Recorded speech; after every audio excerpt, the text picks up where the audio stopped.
estudia en el Colegio Salesiano de Campello. Empieza la teología en Madrid y termina estudios eclesiásticos en Roma, Universidad Pontificia Salesiana, y participa en la Universidad Gregoriana, la Pontificia Universidad Gregoriana, también hace estudios. Se ordenó sacerdote el 27 de abril de 1996 en la parroquia de San Pablo de Albacete, por don Alberto Iniesta.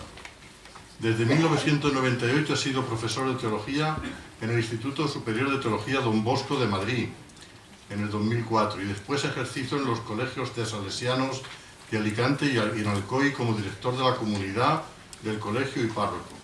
Después de 2 años de párroco en San Pablo de Albacete, actualmente es párroco de la parroquia de San Roque de Tobarra y profesor en el Instituto Teológico de Albacete.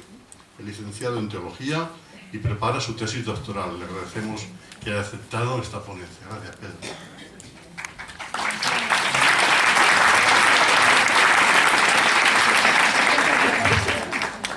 Yo soy de la casa, entonces me conocéis y me siento también con esa confianza de estar esta tarde aquí. Agradezco a don Ciriaco y a Pío la invitación que me han hecho para compartir esta ponencia con vosotros.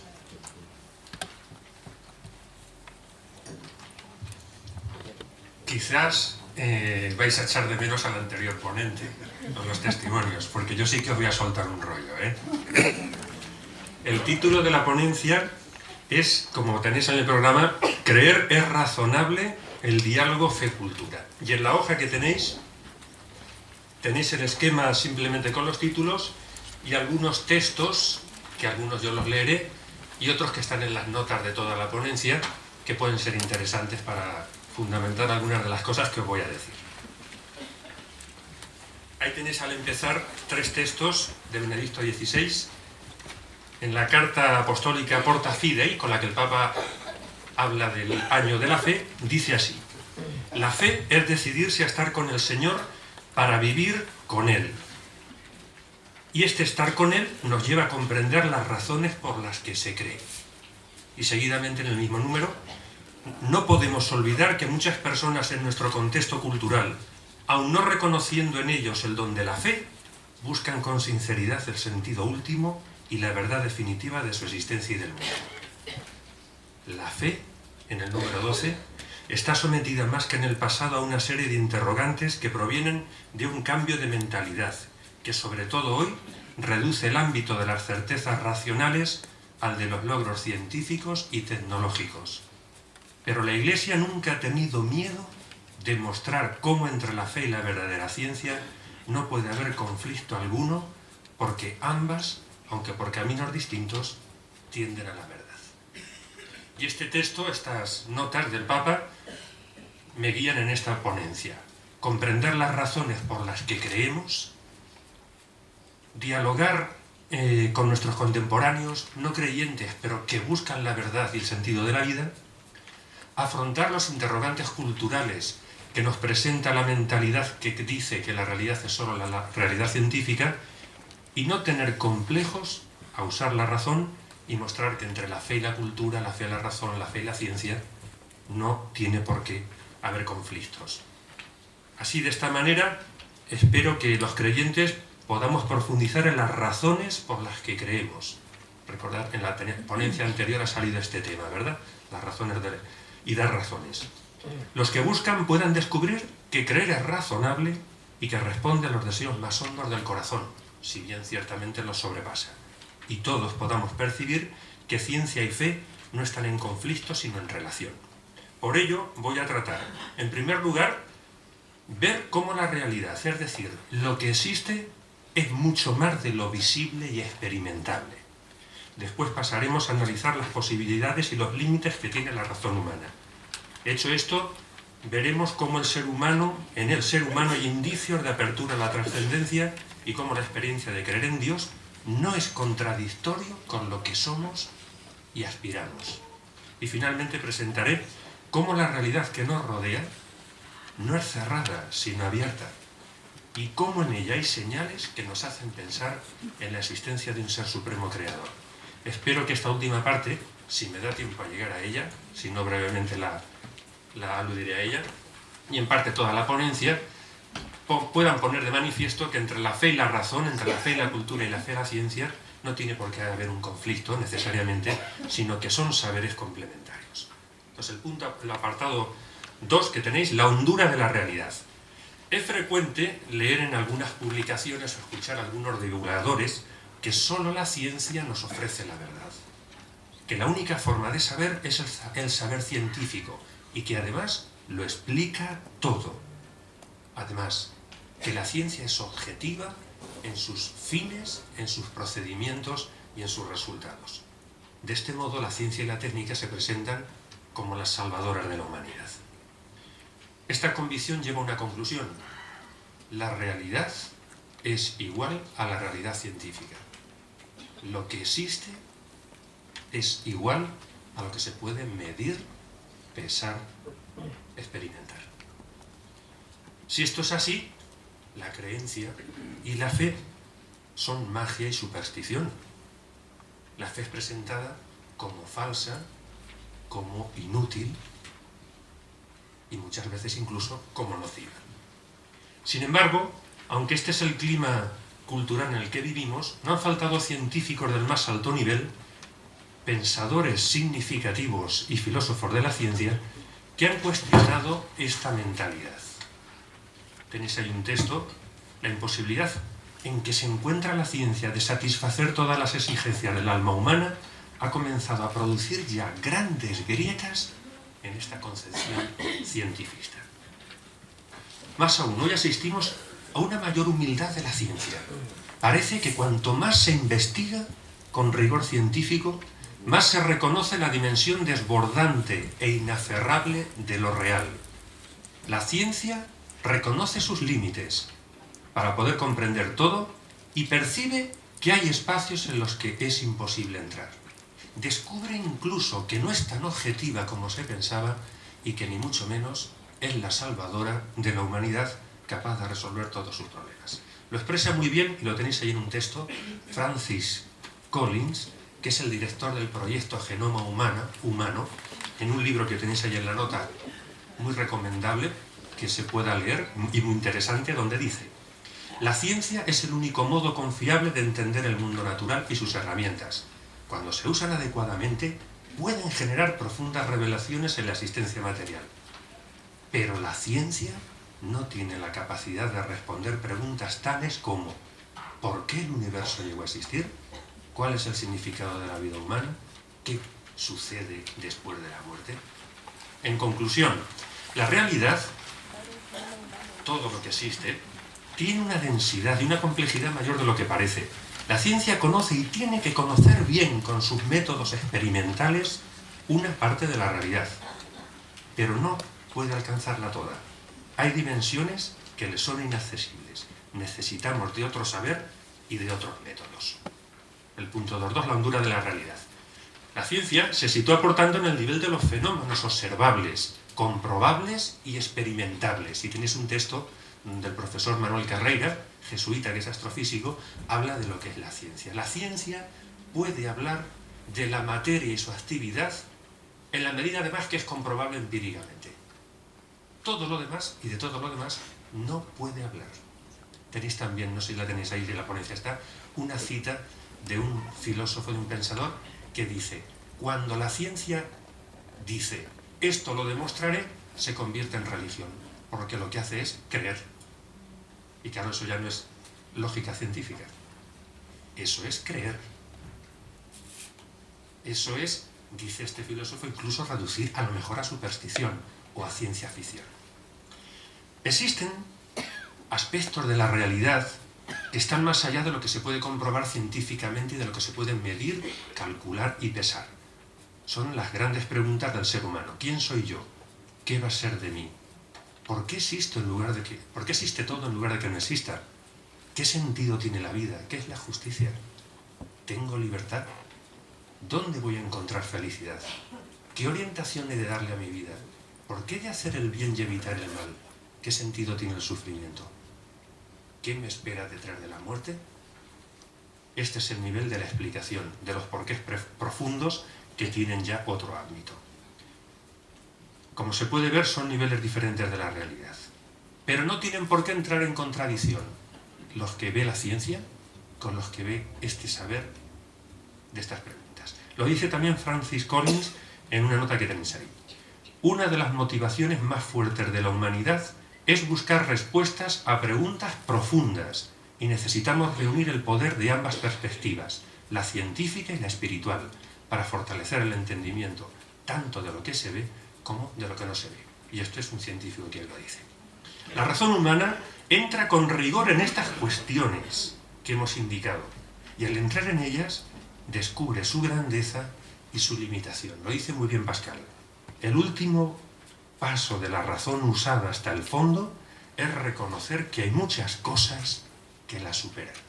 Y tenéis una cita de Edith Stein, gran filósofa y gran santa, que dice, como experiencia suya de filósofa que se pregunta por estos grandes temas: cuando el entendimiento alcanza su nivel máximo, se toma conciencia de sus límites. Trata de encontrar la verdad más sublime y última y descubre que todo nuestro saber no es más que fragmentos. Entonces se rompe todo orgullo y se presentan dos posibilidades: o caer en la desesperación o inclinarse para venerar la impenetrable verdad, acogiendo en la humildad de la fe lo que la actividad natural del entendimiento no puede conquistar. Todo esto nos hace pensar que no es irracional apelar a la revelación. Y aquí estamos ya en la fe y la teología. Pero antes de desarrollar estos puntos, las posibilidades y límites de la razón y la no irracionalidad de apelar a la revelación, voy a poner algunos ejemplos para que veáis cómo estos saberes están juntos, no tienen por qué estar en contradicción, cómo el saber científico es insuficiente para algunas cosas, pero necesario, lógicamente. Por ejemplo, hemos escuchado en el testimonio que nos han hecho antes, la enfermedad. La enfermedad la tiene que investigar la ciencia, la medicina. Tiene que saber por qué ocurre y saber curarla, con método riguroso científico, no con magia. Aunque hoy mucha gente va a la magia.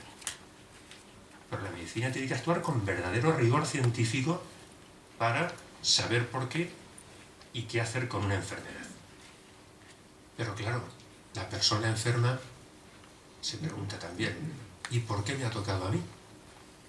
Como hemos escuchado también en el testimonio, ¿verdad? ¿Y qué sentido tiene tantas operaciones, tanto sufrimiento, tanto dolor? ¿Hay alguien que me pueda dar una salud plena? ¿Habrá alguien que me pueda liberar cuando la muerte me agarre? Y aquí hemos entrado no solo a la filosofía, sino ya a un anhelo, a una experiencia de religión al menos, ¿verdad? La fe y la revelación ilumina esta situación de enfermedad, recordando que en ella compartimos los sufrimientos de Cristo y que ella no va a tener la última palabra. El ser humano, porque es una de las cuestiones más candentes. Las ciencias describen cómo somos biológicamente los seres humanos. Se ha descifrado el genoma, sabemos que somos iguales casi genéticamente a todos los seres, hasta las moscas nos parecemos más de lo que nos creíamos. Describe todo, cómo hemos llegado a ser, cómo somos, etc. Pero la razón, la filosofía, la sabiduría, se pregunta, ¿quién soy yo? ¿Cómo soy? ¿Por qué soy así? ¿Por qué soy capaz de lo mejor y de lo peor? ¿Por qué valgo más que las otras cosas? ¿Por qué tengo derechos inalienables que nadie me puede pisar? Esto ya no lo puede responder la biología. Es otro saber. Y ahora viene la revelación, que te dice, eres imagen de Dios, santuario de su presencia, tú y todo ser humano, herido por el pecado, pero convocado a la plenitud de Cristo resucitado. Son dos ejemplos sencillos para que veáis cómo los saberes son complementarios y no son contradictorios, cómo cada uno tiene su parcela y cómo el saber científico no puede responder un ámbito de la realidad que existe de verdad. En conclusión, la realidad no se reduce a lo que se puede percibir con los sentidos, a lo que se puede medir y experimentar científicamente, a lo que las personas podemos crear, pensar o sentir. La realidad es profunda y misteriosa. Pasamos al punto tercero, posibilidades y límites de la razón. En primer lugar, hay que afirmar que la razón es maravillosa. Pensar de las cosas mejores que tenemos, poder usarla, es estupenda. Como creyentes sabemos que es un don fabuloso de Dios que tenemos. Podemos preguntar, buscar, indagar, comprender en el ámbito de las ciencias y en el de las preguntas radicales que nos hacemos. Gracias a nuestra razón conocemos mejor la naturaleza y podemos ponerla a nuestro servicio. Gracias a ella dominamos lo que nos puede perjudicar. Gracias a ella comprendemos mejor nuestro mundo y nosotros mismos. La razón es capaz de descubrir señales e indicios de Dios en el ser humano y en la realidad. Puede incluso no dejar de preguntarse nunca: ¿existirá algo o alguien más allá de lo que podemos creer, medir, ver y tocar? No sé si existirá, pero una cosa es cierta: me lo puedo preguntar siempre. Y cada vez que la ciencia llega a su tope, puedo decir: ¿y habrá algo diferente? Por medio de la razón, el ser humano puede descubrir que Dios existe, que Dios es creador e incluso que Dios es un ser personal. Pero también la razón tiene sus límites, porque la razón es la razón humana de un ser limitado. Para apoyar esta afirmación tenéis ahí dos testimonios de dos voces de la cultura que he querido propio poner para que veáis dos testimonios de la cultura y no del mundo creyente. El segundo, lo dejo para que lo leáis, el segundo es de un astrofísico, Martin Rees, presidente de la Royal Society Astrónomo del Reino Unido, es agnóstico, doctor en astrofísica por Cambridge. Y en una entrevista que le hacen en el periódico El Mundo, hablando del origen del universo, pues hace un testimonio de la limitación de la razón humana. Ese os lo dejo. En cambio, sí voy a leer el primero que tenéis, que es de un columnista del Mundo, es además ahora su vicedirector, es filósofo y periodista. A mí personalmente me encanta, es un hombre no creyente, pero que busca, que crea preguntas a la sociedad, y además preguntas filosóficas. Cuando más urgía la crisis económica, él plantea las preguntas profundas, que son la causa de todo, ¿no? Y llama la atención que en una página de un periódico, con todas las noticias del paro, de la economía y tal, te venga a hablar de cosas profundas, y no es un creyente. Y entonces él, hablando de un viaje que él hizo por Königsberg, la ciudad natal de Kant, y aludiendo a un matemático que se llama Euler, escribe Pedro Cuartango. Euler descubrió, lo tenéis ahí el texto, en el 3.2, métodos para generar números primos, pero fracasó en su intento de hallar una pauta en su secuencia. Es decir, ¿por qué los números primos son los que son? ¿Qué orden siguen? Y decía Euler, y dice el autor, hay misterios que la mente humana, no penetrará jamás. Y añade nuestro periodista, la imposibilidad de penetrar en la lógica de los números primos me lleva a pensar en los límites del entendimiento humano. Hay fenómenos que no podemos comprender porque nuestro intelecto es finito y limitado. Y esto está dicho desde la filosofía y por el testimonio de un no creyente. Luego tenéis ahí el del físico, con curiosidades, pero también una afirmación parecida. Por tanto, la razón humana, hay cosas que no puede comprender totalmente, ya en el mundo de las matemáticas y de la física. Por ejemplo, la lógica de los números primos. Pero además, el teorema de la incompletud, que tenéis ahí en una nota algo desarrollado, ¿qué significa? Las proposiciones centrales de la matemática en la que se basa, ni las puede probar ni las puede no probar, solo puede creerlas. Ya Pascal, lo tenéis creo que también en una nota, lo ve en su obra El espíritu de la geometría. La geometría, sus principios y primeros términos no los puede demostrar. Y tiene que usarlos. Con lo cual hay que decir, hay algo de la realidad que es arracional, no irracional, absurdo, sino que no se puede mostrar, solo se puede aceptar.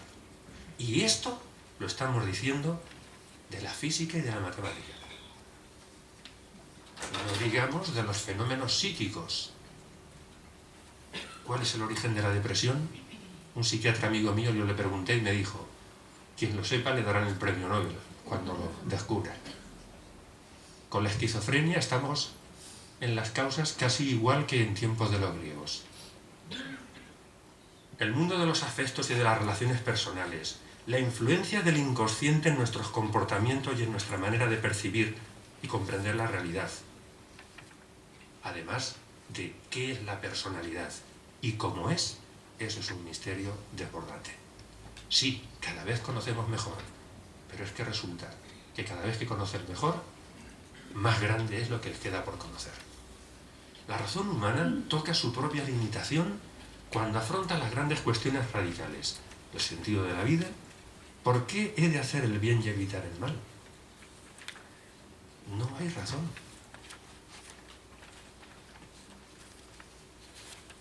Desde la razón solo, desde el pensamiento.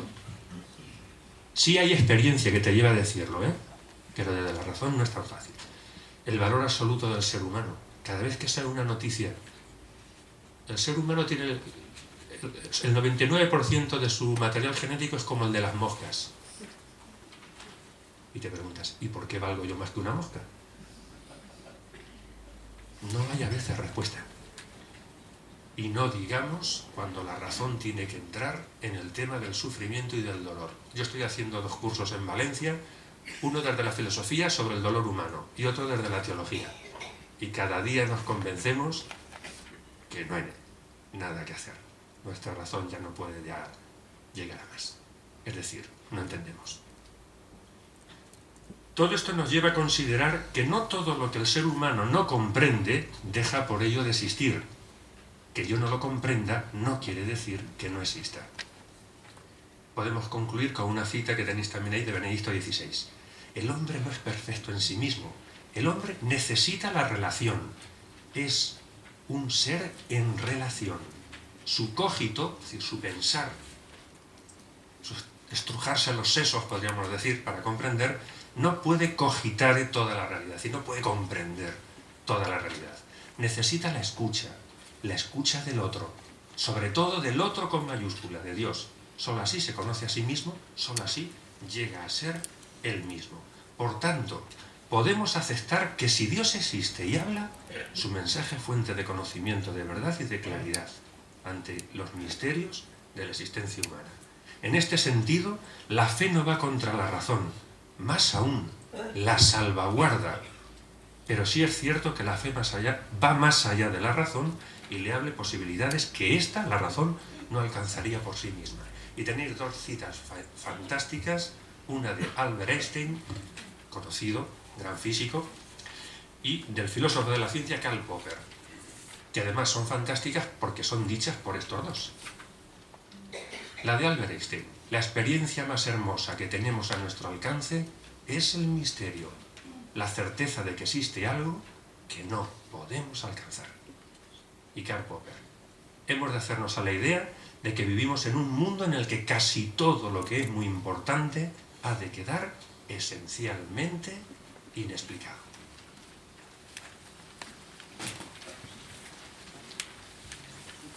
Voy siguiendo la hora, no sé qué... Pero apurar que aún me queda, que aún nos queda. Si no llego hasta el final, no os preocupéis, porque luego cuando aparezca la ponencia, las actas o la manera de hacerlo, tendréis todo, además con todas las notas, con todo el fundamento que yo ahora estoy pasando un poco. 4º apartado, porque ahora hemos visto cómo la realidad es mucho más de lo que se ve, en la hondura de la realidad, las posibilidades maravillosas y los límites de la razón humana, y ahora vamos a entrar en indicios de apertura a la trascendencia que hay en el ser del hombre. Ya han aparecido algunos en lo que hemos dicho, pero el ser humano, y vamos a centrarnos en ello, descubrimos en nuestro propio ser y en las experiencias que vivimos un impulso y una tensión hacia algo que está más allá de nosotros y de lo que el mundo nos puede dar. Este impulso es una vía que nos puede conducir a descubrir a Dios, al menos a reconocer en su ser una apertura hacia la trascendencia. Entre paréntesis, el Papa Benedicto XVI, en las catequesis de los miércoles, que está haciendo catequesis sobre la fe, ayer, antes de ayer y el otro día, trató estos temas. Y dice, bueno, espero que no me la hayan leído ya las que me van a oír, porque van a decir que me he copiado. Y bueno, no es que me copie de ello, algunas citas ya tenéis ahí, pero bueno, es que son cosas que en el mundo teológico y de la fe se dicen porque son verdaderas, ¿no? Y son muy interesantes esas catequesis. ¿Qué indicios hay en el ser humano?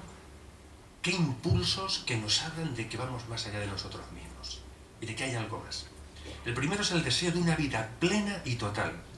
No solo deseamos vivir siempre, sino vivir sin límites, vivir sin enfermedades, vivir sin sufrimientos, porque vaya gracia si fueran 200 años o eternamente con la pierna mal, ¿verdad? O solo con la muela. Ya con eso sería suficiente 200 años, ¿verdad? Necesitamos vivir sin amenazas, una vida que no encontramos en este mundo. El deseo de un amor incondicionado, la experiencia del amor y de la comunión plena que anhelamos, queda herida por las rupturas, malentendidos, incomunicaciones y la experiencia de la vida. Y decimos, ¿habrá alguien con quien pueda dialogar plenamente? ¿Habrá alguien que me ame perfectamente? La experiencia del conocer. Es insaciable la búsqueda de la verdad. Toda conquista intelectual nos abre a nuevas búsquedas. La experiencia del dolor, de la enfermedad y de la muerte, de la que ya hemos hablado. Experimentamos ahí nuestra caducidad. Deseamos salud, integridad y sentido. ¿Va a triunfar el absurdo? ¿Hay alguien que me va a rescatar de la muerte? ¿Me podrá devolver la vida? Porque el poder no está en quitar la vida, está en si alguien no la puede dar. ¿Habrá alguien? Fijaros que esto como impulso, como pregunta, está tirando de nosotros y del ser humano. Quizás habrá que buscar esas ocasiones de diálogo, esas ocasiones y esas experiencias donde pueden suscitarse estas preguntas y donde podemos dar el testimonio de la fe. Y las injusticias sufridas. Este tema lo ha tratado Benedicto XVI en la encíclica Spe Salvi, lo han tratado otros teólogos antes que de esta encíclica, pero es muy significativo. Delante de tanta injusticia y tantas víctimas en la historia de la humanidad, tantas tumbas, tantos genocidios, tantas opresiones, ¿habrá alguien que pueda hacer justicia a las víctimas o se van a quedar así, derrotadas injustamente? Dice el Papa y dice algún teólogo, si no hay resurrección de los muertos y no hay un juicio, las víctimas no van a ser reparadas. Pues esto es un impulso a que tiene que haber una reparación. Todos estos indicios que hemos indicado se concentran en el drama de la finitud.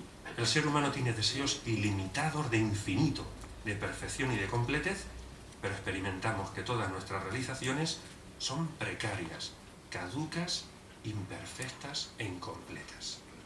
Os voy a contar una anécdota, me voy a poner de pie, los que me conocen saben que yo aquí sentado no puedo estar mucho rato. En el sitio de la Radiotelevisión Española, donde ensaya la Orquesta de Radiotelevisión Española en Madrid, se puede entrar gratuitamente a los ensayos. Iba mucha gente de Madrid, yo recuerdo de la parroquia donde estaba en Madrid que iban, y me contaron ellos lo que les había pasado un día. Porque claro, tú vas a ver un ensayo de la orquesta con los mejores directores y poder disfrutar sin pagar. Pero ahora, como les salga mal, no pasar del tercer compás en 2 horas. Y estás allí, pues dice que un director italiano cada 2-3 compases paraba. Ya se estuvo más de 45 minutos. En un momento se gira y le dice al auditorio, disculpen, porque perfecto solo hay Dios. Por mucho que el ser humano en sus realizaciones, en todo, lo anhela, pero si hay es solo Dios. Bueno, ahí tenéis varios textos. Cuando el ser humano se para y se mira en profundidad, puedes leer en su interior esta sed de infinito que lleva dentro y que le empuja a ir más allá hacia alguien que pueda colmarla. Quizás en el mundo de ruido y de dispersión en el que vivimos no sea fácil pararse y mirarse en profundidad. De la importancia de poder favorecer estas experiencias, estos tiempos y lugares donde el hombre contemporáneo puede hacer pararse y mirarse en profundidad. En el punto 4.3, en el ser humano hay un misterio que lo trasciende. Y tenéis una cita, me voy a centrar en ella, también de Francis Collins, que él narra en el libro su experiencia de no creyente, de ateo. Además, porque dice explícitamente, lo único que existe es lo que yo puedo medir con la física y con la biología. No hay nada más. Y él cuenta que en ese momento de no creer, él vive experiencias de lo que hayamos llamado ese misterio que te trasciende. Está en el punto 4.3, una cita larga.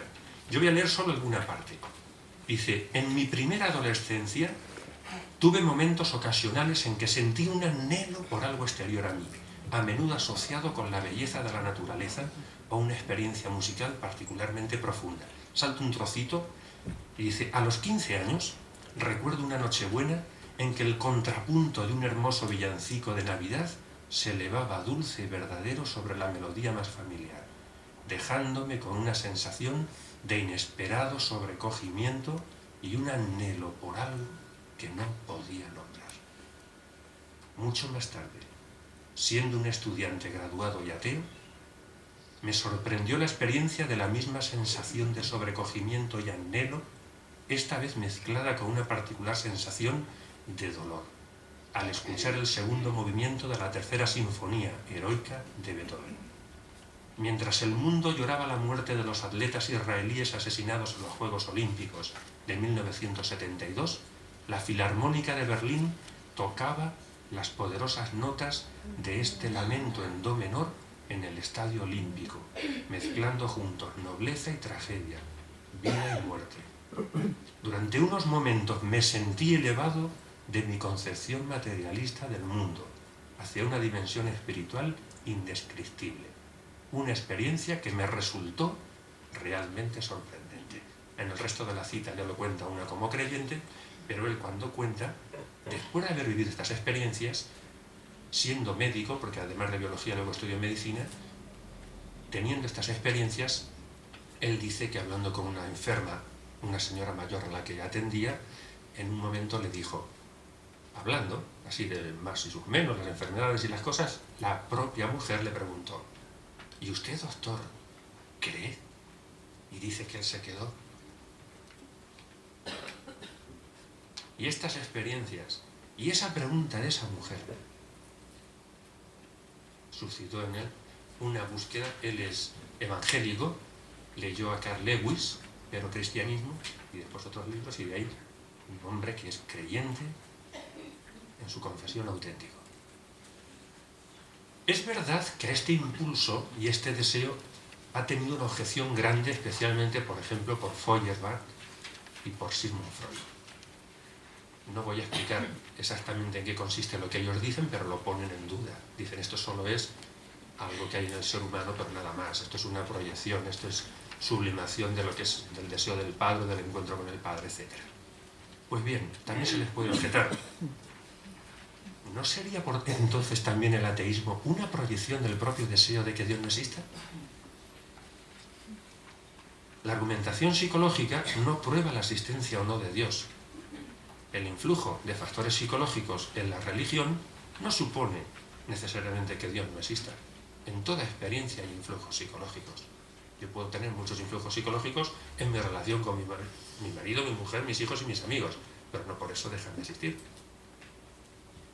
Discípulos de Freud, como Jung o sobre todo Viktor Frankl, se distanciaron explícitamente de esta idea ateísta del maestro e incluso valoraron positivamente el hecho de creer en Dios. Si Dios fuese fruto de la fantasía, a semejanza del Padre, como dice Freud, daría lugar a una clase de Dios muy diferente del que habla la Biblia. ¿A que sí? ¿Por qué existiría un hambre tan universal y exclusivamente humana si no estuviera conectada con alguna oportunidad de satisfacerla? ¿Pudiera ser que este anhelo por lo sagrado, que es un aspecto universal e intrigante de la experiencia humana, no fueran buenos deseos solo, sino un indicio que señala hacia algo superior a nosotros?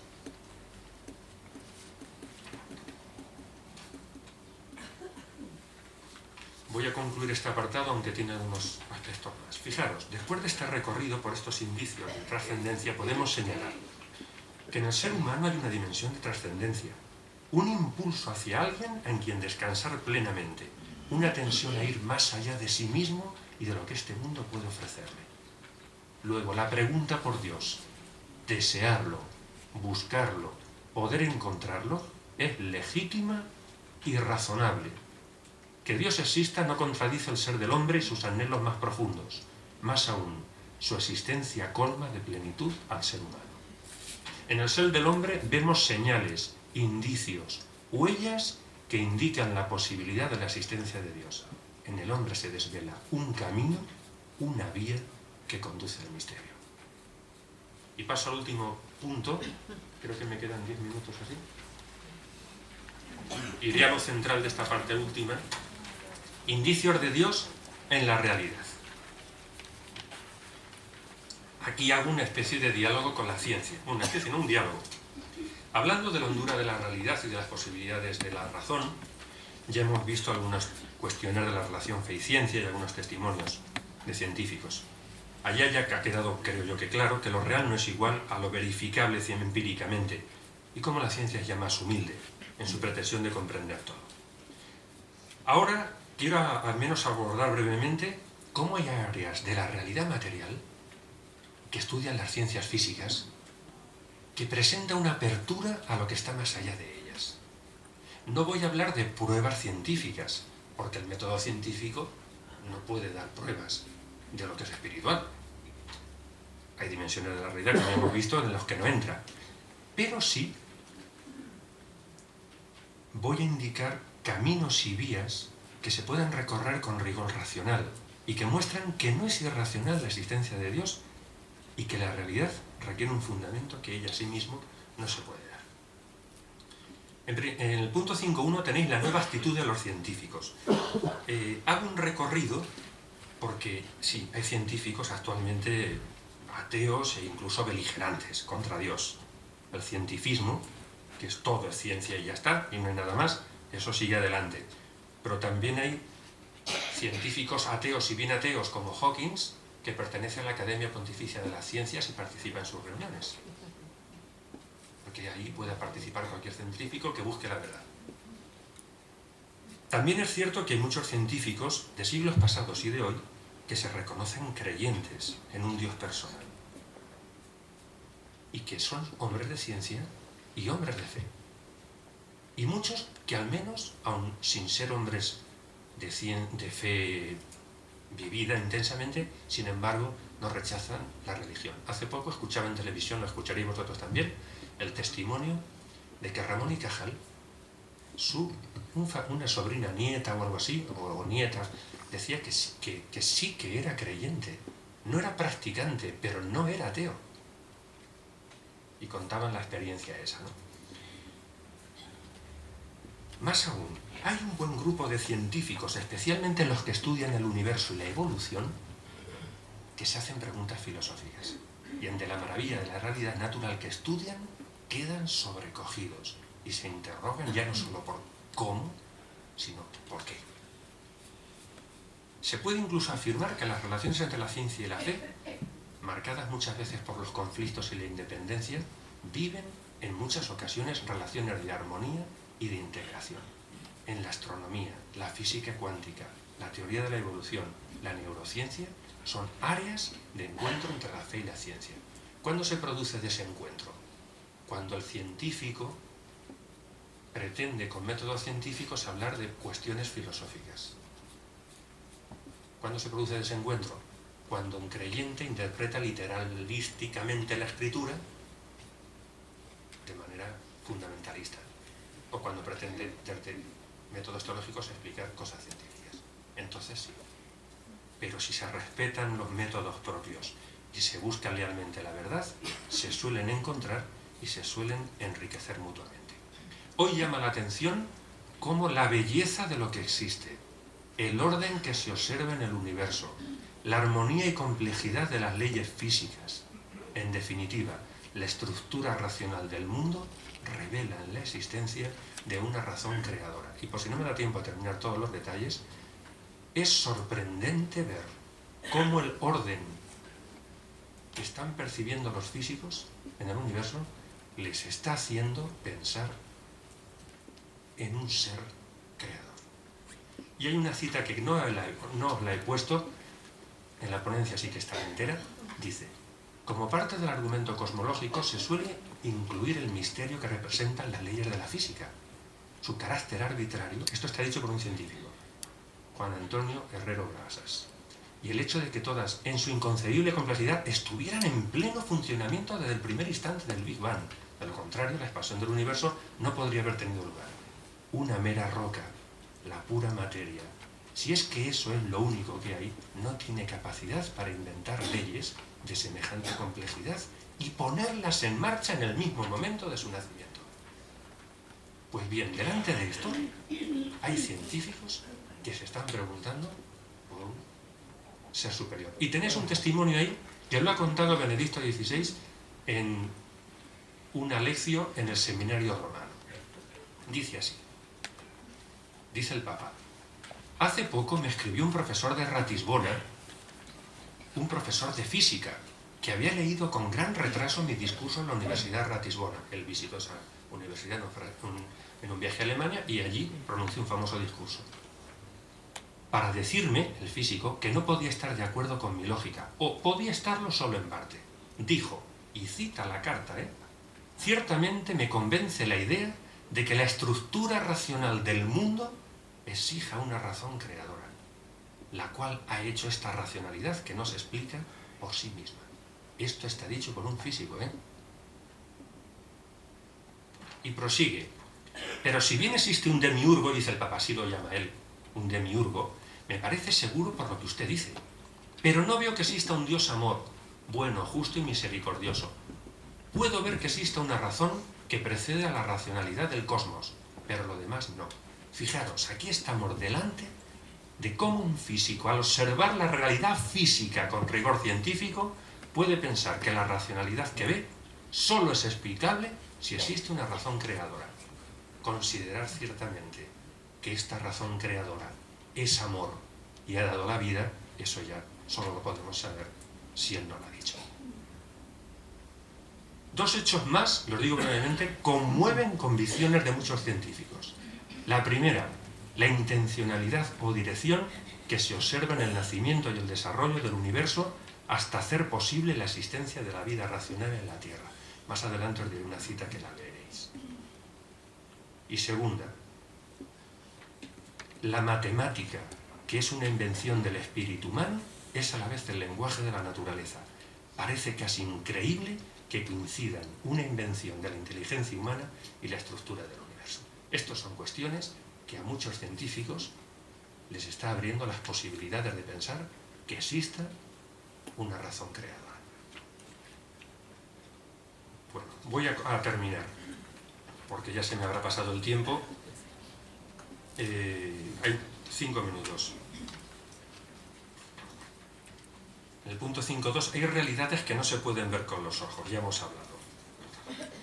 El sentido de la vida, los valores éticos, los conceptos de justicia, libertad, amor, esperanza, el sufrimiento humano, la solidaridad, son realidades que superan el método científico técnico.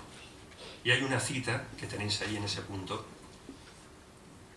La cualidad más apreciable del saber científico es la exactitud, pero en rigor la exactitud no es una condición esencial a toda la verdad. A toda verdad. La exactitud solo puede existir cuando se habla de objetos cuantitativos, es decir, a lo que es susceptible de contarse y de medirse. ¿Pero es posible medir la belleza? ¿Es posible medir los sentimientos humanos? ¿Es posible medir el dolor de una madre que ha perdido el hijo? ¿O es posible medir la felicidad al acabar una carrera?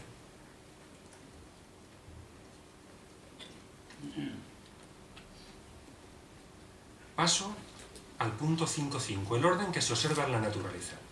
A este orden del que os he hablado se le hace una objeción, y es que algunos dicen, bueno, pero es que todo es por puro azar.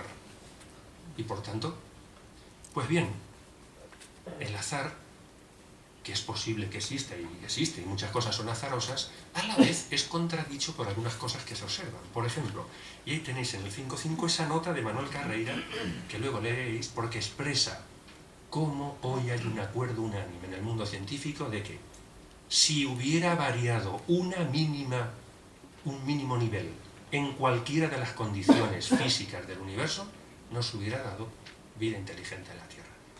Y es sorprendente. El mismo Monod, que es un biólogo que habla del azar y además con intensidad, él dice que hay cosas que no les explica el azar. Por ejemplo, la singularidad del lenguaje simbólico, el desarrollo excepcional del sistema nervioso central y las cuestiones éticas y los valores. Pero es que además, si existe el azar, hay que perderle el miedo al azar. Porque entre otras cosas te puede tocar la lotería, ¿no? El azar. ¿Por qué? Hay 3 motivos. Primero, hay un libro, La domesticación del azar, de Ian Hawkins, espero haberlo pronunciado bien, que no sepes mucho inglés, donde habla de eso, la domesticación del azar, y probablemente hasta de la finalidad del azar. Pero es que si eso no se diera, no pasa nada. El azar es expresión de que el ser es contingente y por tanto necesitado de quien le mantenga en el ser. Si todo es azaroso, ¿quién le ha dado el ser y quién lo puede sustentar? Es un signo de que somos caducos. Y lo caduco no tiene consistencia. Algo tiene que haber. Pero es que si esto tampoco fuera eso, no hay contradicción entre el azar y la existencia de un Dios creador que se puede servir de él para realizar su propia obra, como se sirve de las otras leyes de la naturaleza que él ha hecho. Y finalmente, algo sobre la teoría de la evolución. Porque la teoría de la evolución es una de las cosas en las que más se dice, bueno, es que no se puede creer en la teoría de la evolución y no se puede a la vez. Si se cree en ella, no se puede ser creyente. O al contrario. Y no es cierto, no es verdad. Hemos de señalar en primer lugar que Juan Pablo II, en el año 1996, Benedicto XVI hace unos meses, y un documento de la Comisión Teológica Internacional, dicen explícitamente que la teoría de la evolución no es solo una mera hipótesis, probablemente es verdadera, para explicar la evolución. Y no hay que tenerle miedo. Es cierto que la teología católica y estos documentos que os he dicho son críticos con aquellas teorías evolucionistas materialistas y reduccionistas, porque al final quien va a perder es el ser humano. Pero no todos los teóricos de la evolución son reduccionistas y son materialistas. Incluso está Francisco Ayala, que dice no hay contradicción entre la evolución y la religión. No tiene por qué haberla. Entre otras cosas, porque la descripción de la evolución le corresponde a la ciencia. Y ya en ello hay cuestiones bastante problemáticas. ¿Cuál es el motor de la evolución? Pues cada vez se sabe menos. ¿Cómo explicar los saltos más grandes e importantes? Pero es que luego surgen las preguntas filosóficas. ¿Cómo puede surgir de lo menos perfecto lo más perfecto? ¿Qué o quién le ha dado finalidad? ¿En qué momento y cómo la evolución ha creado su contrario? Es decir, la idea del amor al enemigo. Si el motor de todo es la selección natural, vaya gracia se hizo. Porque en un momento creó el amor al enemigo y no vengase. Yo solo escuché esto del amor al enemigo a un neurocientífico en Roma, en una charla en la cual era un diálogo fe-ciencia. Estaba el gran teólogo Bruno Forte como representante de la teología, y luego físicos, y este neurocientífico habló de esto. ¿Cómo la evolución ha dado origen al amor al enemigo? Etcétera. Pero luego, ¿cómo en lo puramente material ha surgido lo espiritual? El pensamiento abstracto, el pensamiento simbólico, la autoconciencia y la libertad. En la ponencia tendréis luego en las notas algunas cosas con relación a todo. Concluyo ya. Todo lo que venimos diciendo concluye en la cuestión del ser humano, de qué está hecho y por qué es valioso. Si Dios existe, además de la materia, existe espíritu. Existe un origen y existe una meta. Se explica el origen del universo y la finalidad de la evolución. En el ser humano hay un algo metamaterial, que lo hace único, original, singular, irrepetible, y que es el fundamento de su valor absoluto, y de que por tanto no sea lo mismo un individuo de la especie humana que cualquier otro individuo, animal o una máquina. Si Dios no existe, solo existe la materia. Quedan sin respuesta las preguntas sobre el origen y el fin, sobre el orden y la finalidad del universo y de la evolución. El ser humano es solo biología, química y física, y por tanto un ser igual a todos los demás seres, luego con el mismo valor que ellos. Si la libertad y la autoconciencia se reducen a ser leyes físicas, podemos despedirnos de las libertades sociales y de la responsabilidad personal. Por tanto, la posible existencia de Dios es razonable para comprender los misterios del universo y de la vida, y es fundamento de la plenitud del ser humano y de su dignidad. Con estas páginas espero haber contribuido, al menos a tantos amigos que tengo delante, y a mi obispo don Ciriaco, que sí con esto entiende mucho haberle ayudado, y él a mí como me ayuda, a mostrar la racionalidad de la fe cristiana. Hay razones para creer. Es digno del hombre creer. Podemos presentar la fe con humildad, pero con convicción racional. Y espero haber podido mostrar, al menos con algunas pinceladas, que quien busca la verdad y el sentido de la vida puede hallar en la fe una respuesta significativa a su búsqueda. Espero finalmente haber puesto de manifiesto que la fe y la ciencia están llamadas a encontrarse y que la fe en Dios no es un absurdo ante los descubrimientos que está haciendo la ciencia. Con todo, lo dicho es solo un preámbulo, es solo un atrio. La fe que busca comprender las razones de su creer alcanza su más alta belleza y dignidad cuando hace posible el acceso a Dios y el encuentro personal con Él. Es entonces cuando se desvela plenamente el sentido de toda la realidad y la finalidad del cosmos y de todo ser humano. Son aquellas palabras de la carta a los Colosenses. En Él, en Cristo, fueron creadas todas las cosas y todo fue creado por Él y para Él. Muchas gracias.